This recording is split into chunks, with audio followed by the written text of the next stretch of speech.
I'm here at the Bakery Showcase at the International Center, and if you can't get the sunshine, they can bring the sunshine to you, at least the vitamin D part. What's your name? Gary Edwards. And tell me about the vitamin D. You've got a new source of vitamin D that you're putting in the baking industry. Okay, the source of the product, it's vitamin D can naturally occur in yeast. We're aware of some research from back in the 1930s. If you expose yeast to light, specifically ultraviolet light, there's a natural process that occurs where it translates some of the sterols into vitamin D. And if not that different than when your skin translates sunshine into vitamin D, except this is plant-based, so therefore it's a vegetarian source of vitamin D. The novel thing that came to us a few years ago, though, we were aware of this process.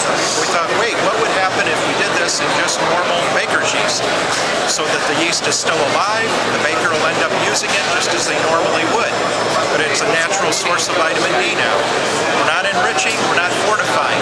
The yeast itself produces the vitamin D under this specific process. So when the bakers bake, it's there in the end product.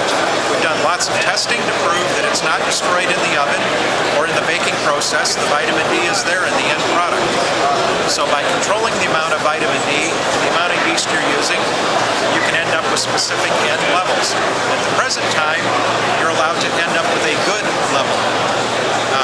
As we're working, we're trying to get higher levels approved, such that you'll be able to make an excellent claim. So now bread is a great source of vitamin D. Bread's great for this because you eat a little bit several times a day, every day, rather than taking big doses once in a while. Other natural sources such as oily fish, cod, some eggs, some mushrooms are good sources of food for food. You don't eat that every day. Baked goods we eat a little bit several times a day, and it's an excellent way to get it in your diet. Well, it's an excellent idea to come up with because people eat a lot of bread and pastas and stuff like that, baking products every day. Yes. So who came up with this and why and how? Well, we're aware through the literature we were starting to see that there was concern over low levels of vitamin D in our diets. They've started doing a lot more studies. Calcium is very important, especially for women, and they're looking at, as us baby boomers are getting older, there's a lot more broken bones, broken hips, and things like this. How do we prepare so that we're better prepared as we age? Well, one of the things is better sources of calcium. But calcium, you need to have a good source of D in order to properly use the calcium. Calcium alone is not going to do the trick. So how long have you been doing this with vitamin D? We started the research about 4 years ago. We actually started the production about 3 years ago, and now it's just working its way into the public perception. So what's the trade saying here at the show regarding that your product? The trade is very interested in it, especially when they find out, just like when you asked, are we enriching or fortifying?